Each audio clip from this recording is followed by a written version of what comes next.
Hello guys, mentor Sunil. अगर आपने अभी भी अपने बच्चे के लिए पेरेंट्स ट्रेनिंग प्लान्स नहीं ज्वाइन किए हैं तो जल्दी से ज्वाइन कर लीजिए, क्योंकि आप कहीं ना कहीं जो टाइम अभी खो रहे हैं। क्योंकि अगर आपका बच्चा 1.5 साल का है, 1.25 साल का है, 2 साल का है, 2.5 साल का है, 3 साल का, किसी भी एज में है, तो जितना टाइम अभी जा रहा है उतना टाइम आपको बाद में नहीं मिलेगा। अगर आप आज 1 साल बर्बाद करेंगे तो बाद में ये चीज़ें आपको 3 साल 4 साल मेहनत करने के बाद भी नहीं मिलेंगी। इसलिए बहुत ज़रूरी है, जितना जल्दी आप मेहनत करके अपने बच्चे को ठीक करें उतना ज़्यादा ठीक है। तो जल्दी से पेरेंट्स ट्रेनिंग प्लान्स को ज्वाइन कीजिए, अपने बच्चे को ठीक कीजिए। क्योंकि कितने सारे पेरेंट्स हैं जो अब वीडियो फीडबैक दे रहे हैं, जिन्होंने 1 साल 1.5 साल पहले मेहनत करना शुरू किया था, आज उनके बच्चे ठीक हो चुके हैं। आपसे भी मैं यही एक्सपेक्ट करता हूँ कि आप जल्दी से जल्दी अपने प्लान्स को ज्वाइन करके अपने बच्चों को ठीक करेंगे। आज हम बात करेंगे D4 प्रिंसिपल पर। यूजुअली मैं बात करता था D3 प्रिंसिपल, इसमें एक और डी जुड़ गया। पता नहीं, डी बहुत लकी है हम लोगों के लिए, एक और डी जुड़ गया। डिसिप्लिन, डेडिकेशन एंड डिटर्मिनेशन, उसमें एक और डी जुड़ा है जिसका नाम है डिसेंसिटाइजेशन। तो ये D4 प्रिंसिपल बना दिया मेंटोर सुनील का D4 प्रिंसिपल। चैनल को सब्सक्राइब कीजिए, लाइक कीजिए, शेयर कीजिए, पूरी दुनिया में फैला दीजिए। मुझसे कंसल्ट करने के लिए 8166790299 डायल कर सकते हैं, +91 जरूर लगाएं। अगर आप इंडिया के बाहर से कॉल कर रहे हैं, इंडियन कंसल्टेशन 1000 रुपीज़। इंडिया के बाहर से कॉल कर रहे हैं, 3000 रुपीज़ अकाउंट ट्रांसफर देकर आपको मेरा अपॉइंटमेंट ईजिली मिल जाता है। तो बात करते हैं कि अगर आपका बच्चा ऑटिस्टिक और ADHD है तो D4 प्रिंसिपल, पहले D3 था इसलिए ज़बान पर D3 चढ़ा हुआ है, लेकिन अभी D4 कर दिया, D4 किया। तो ये D4 प्रिंसिपल का क्या मतलब है और आपको क्यों फॉलो करना चाहिए, क्योंकि ये चीज़ें जो है वो आपको आपके गोल तक लेकर के जाती हैं।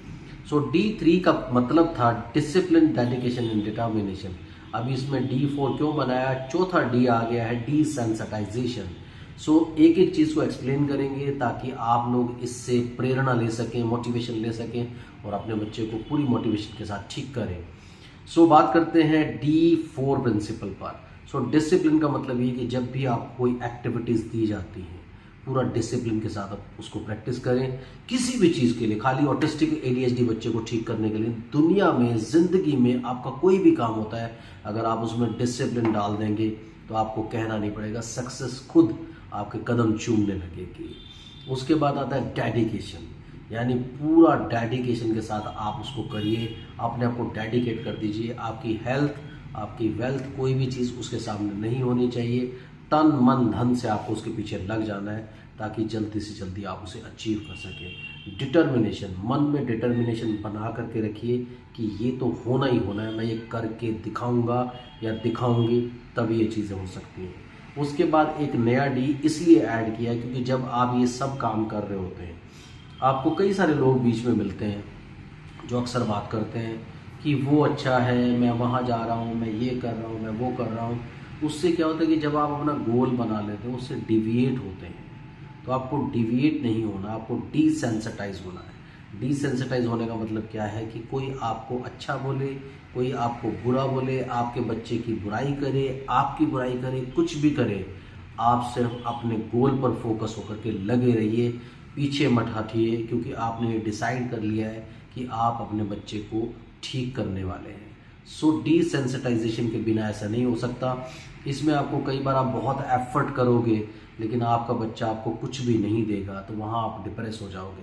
तो डिप्रेस नहीं होना है, डिसेंसिटाइज्ड रहना है, यानी आप पर किसी भी अच्छे या बुरे, अगर आपका बच्चा इम्प्रूव हो रहा है तो शांत रहिए। अगर आपका बच्चा कहीं ना कहीं डिटेरिएट हो रहा है, उसमें प्रॉब्लम आ रही है और आप अपने गोल पर आगे बढ़ना चाहते हैं, तो डिसेंसिटाइज रहिए। यानी अच्छा हो रहा है, बुरा हो रहा है, कुछ भी, एक स्टिपुलेटेड टाइम के लिए आप बस चलते रहिए, अपने काम को करते रहिए, रुकना नहीं है।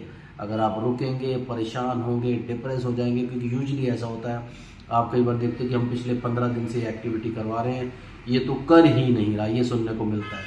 तो यहाँ आप डिसेंसिटाइज रहिए, सिर्फ अपना काम कीजिए अच्छे से, वो खुद ब खुद करने लगेगा। फिर ये आता है कि वो दूसरे किसी बंदे ने बताया, हम तो वहाँ जा रहे थे, वहाँ से हमारा बच्चा इम्प्रूव हो रहा है, आप क्या कर रहे हो, आप ये कर रहे हो। अगर आपको अपने डॉक्टर पे बिलीफ है तो आप अपने काम को जारी रखिए, अगर बिलीफ नहीं है तो आप चेंज कर सकते हैं, लेकिन किसी के कहने पर अपने बिलीफ को शेक मत कीजिए। तो ये सारी बातें आपको याद रखनी पड़ेंगी। D4 प्रिंसिपल को फॉलो करना पड़ेगा अगर आपको बच्चे को ठीक करना। Discipline, dedication, determination, desensitization. Thank you, bye bye.